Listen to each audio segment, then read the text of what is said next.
The town of Pelham is one of 2 places that have recently activated a water restriction. And when you come to the town hall, you'll see the guidelines posted for what residents are supposed to do. Zuberic did not need medical attention, and police say the 3 men are expected in court tomorrow morning. This is the end of the ceremony to remember firefighter Doug Clement, who died last week. Typically, this area is bustling with people, but now it's empty, and it could be a while before people return. Senator Sanders also came out strongly against Citizens United and said that it needs to be overturned. In Lebanon, Kristen Pope, WMUR News 9.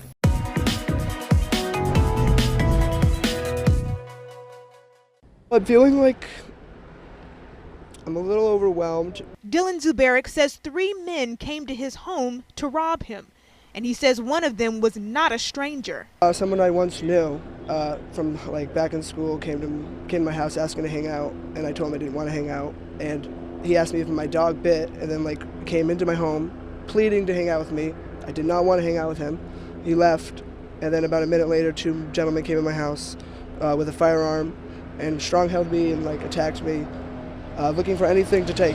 Epping police say an officer on patrol in the neighborhood noticed a suspicious car on the block, went into Dylan's home and caught 2 of the men. Police say the 3rd suspect ran away.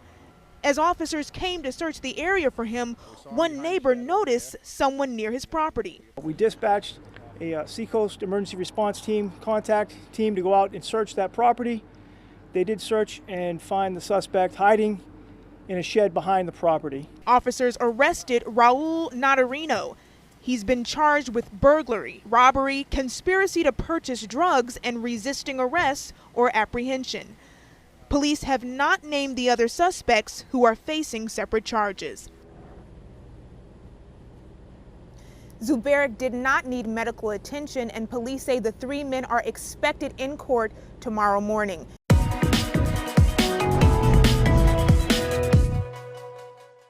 To be in a situation like that and almost think for a moment or two that, yeah, I could die, I could not make it out of here. And that was Jane Listener's reality just last week. She used to live on the 2nd floor of this building. I could kind of tell there were 2 men down there. And then I was hearing this pop, pop, pop, pop, pop, pop, pop, pop song, almost like when those pop firecrackers you give kids that they just throw them on the ground and they snap. As I went to open the screen, this big black cloud of smoke just swirled up and proceeded up the staircase, and I saw 1 orange flame shoot up. The next move for Jane would ultimately save her life. And there were 2 gentlemen on the far end there that were just standing there, jump, jump. And what I did was I kind of shimmied as far as I could down, but it was one of those things that you do like when you're jumping out of a tree where you're holding on and they're like, we got you, we got you. I let go and I landed on one of the gentlemen. Typically, this area is bustling with people, but now it's empty, and it could be a while before people return. These places were beautiful. It was part of my home. You know, every day I come by here and see the people gathered around. But all that stopped after a 6-alarm fire that required more than 100 firefighters, leaving tenants like Jane Listener having to figure things out. The majority of my possessions are in storage, but what I had with me were the most important things. And top of that list is her life. I learned this when I went through chemotherapy. All that matters is right now, this moment here right now, and to live every moment as if it's your last. In Rochester, Kristen Pope, WMUR News 9.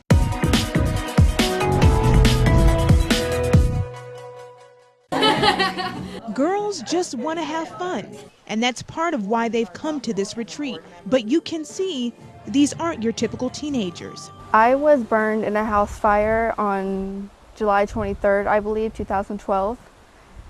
And I was burned 81% of my body. Life for Campbell Martin hasn't been easy. I've had about 36 surgeries since I've been burned. And I have a ulcer on my foot that's been open for about 3 years, and it's really deep, and it hurts about every time that I move.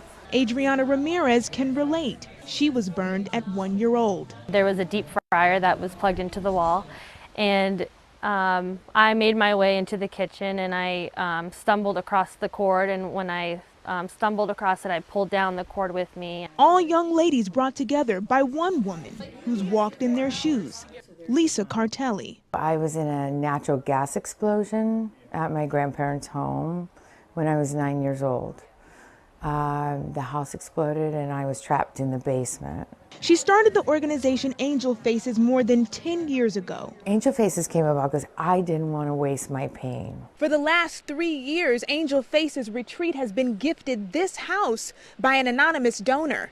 For 1 week, the girls come from all over the country to heal together through art, music, corrective makeup, and to this renovated barn for a specialized massage. I didn't really wear shorts before because I was worried about my legs and other people seeing them. But I've just learned that being in this environment with other girls, I didn't have to hide my scars. These girls have gone through the same struggles as I have, and being with them and learning from them makes me feel like I was reborn every time I come back. A little less defined by her scars and more empowered by her strength. In Wolfboro, Kristen Pope, WMUR News 9.